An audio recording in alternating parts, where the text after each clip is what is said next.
Imagine you're sitting across from someone who completely disagrees with you. Maybe it's about climate policy or social media. You've prepared facts, statistics, research. Your argument feels airtight. Then you start talking and they don't budge. They dig in harder instead. This happens everywhere: dinner tables, classrooms, work, online. The frustrating truth: having the best facts doesn't automatically win a debate, and neither does speaking the loudest. Research shows what actually changes minds is far more interesting and counterintuitive than most people realize. Both debate styles work, but in completely different ways, under different conditions with different audiences. You're going to learn how to fundamentally you're going to learn how two fundamentally different debate styles work. One, logic-driven debate, which leans on evidence and reasoning, and two, audience-centered debate, which accounts for emotions, values, and who you're talking to.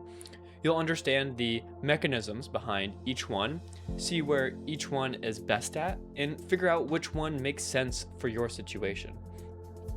Logic-driven debate is what most schools teach: structured arguments, cited sources, point-by-point refutation of opposing claims.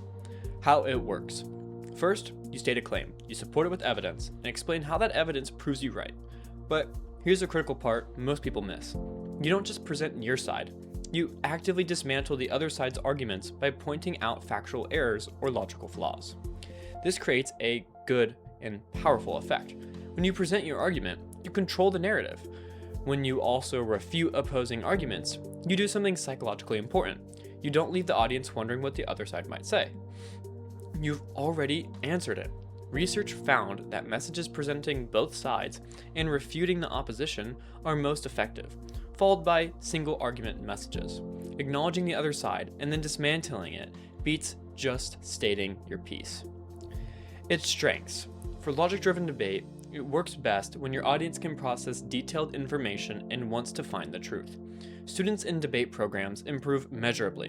One study found students' speaking scores jumped from 61.32 to 74.73 after debate training, a 22% improvement. Why? Because this approach forces deep research, multiple perspectives, and clear explanations. You're training critical thinking.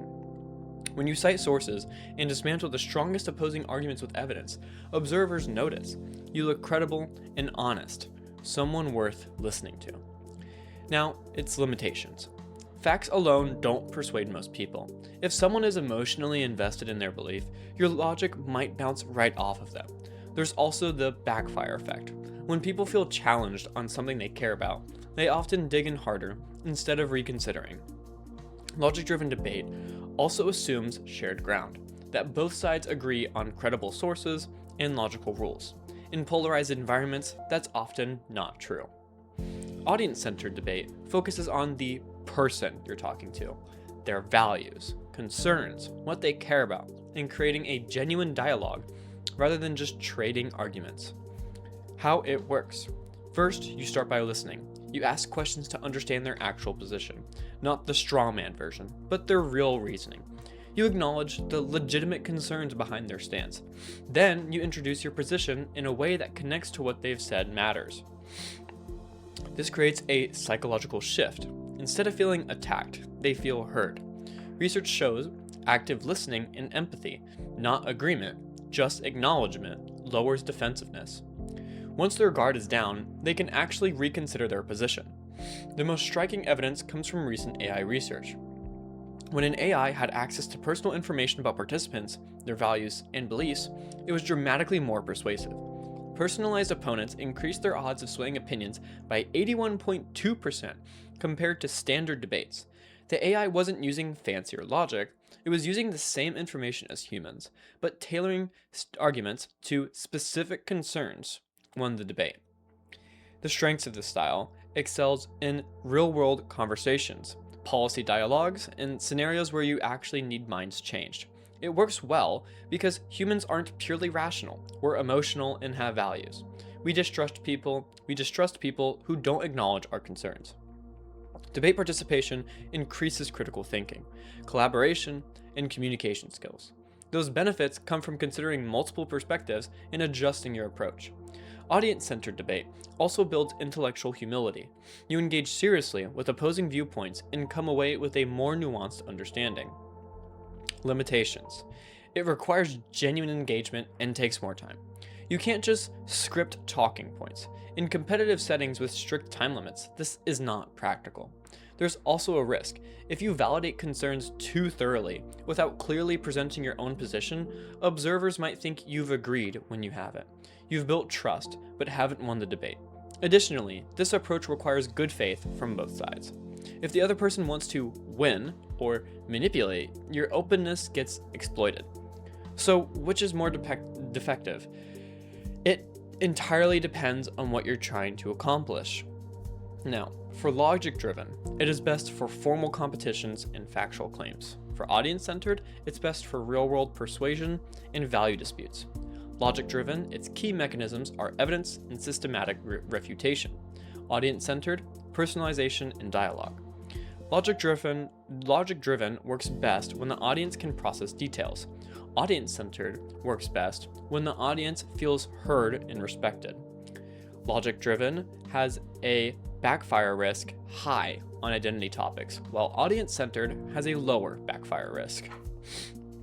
If your goal is winning a formal competition, logic-driven is your approach.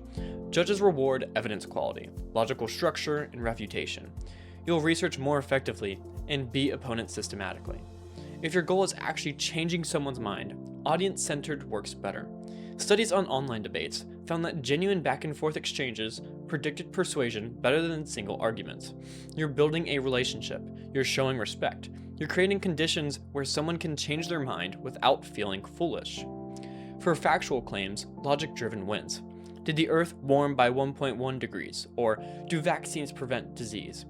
Facts matter more than feelings. Logic-driven debate cuts through this cleanly. For value disputes, audience-centered is stronger. Should we prioritize economic growth or environment? Or should we sacrifice privacy for security? These involve competing values, not facts. Different people weigh things differently. Audience-centered debate asks, what do you value? Why? Then shows, given what you value, my approach serves you better. That's persuasive in ways pure logic often is not. In polarized environments, audience-centered excels. When people feel culturally threatened or attacked, logic-driven debates fail. People filter information through tribal loyalty instead of evaluating it objectively. Audience-centered debate shows, I'm not attacking you, I respect you enough to understand your perspective. Now that you understand both, how do you actually choose? Start by asking, what am I trying to accomplish here? Am I competing? Persuading someone important? Your answer changes everything. In a debate tournament, logic-driven is what judges reward. Trying to convince a family member or colleagues about a policy, audience-centered usually works better. Next, who is your audience? Someone who loves data and engages intellectually. Logic-driven respects their intelligence. Someone emotionally invested in feeling unheard? Audience-centered. Someone in between? Mix both. Use evidence and acknowledge concerns. Then, what does the other side actually believe? If you don't understand their real reasoning, you'll either waste time on strawman arguments or miss chances to connect on common ground. Finally, what change do I want? To win, judges declare you a victor, or to create understanding and actually shift thinking. These lead to different strategies. Here's the best part. You're not locked in to one style. Effective debaters blend both, present rigorous evidence, and acknowledge that judges have values influencing their interpretation.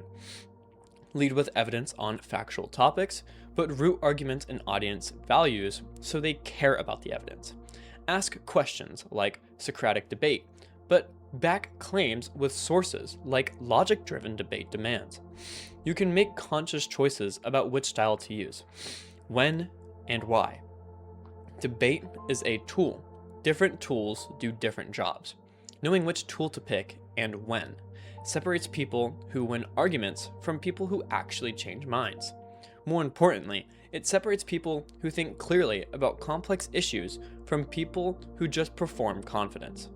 The next time you're in a disagreement that matters, formal competition, policy conversation, or heated discussion, You'll have a choice. Load up on evidence and refutation, open yourself to genuine dialogue, or most effectively, do both, strategically, knowing why you're doing it and what result you're creating. That's the actual skill, and that's what effective debating actually looks like. If you enjoyed this video, and only if you enjoyed this video, please leave a like and subscribe. It helps so much. Thank you for watching, and I hope you have a good day.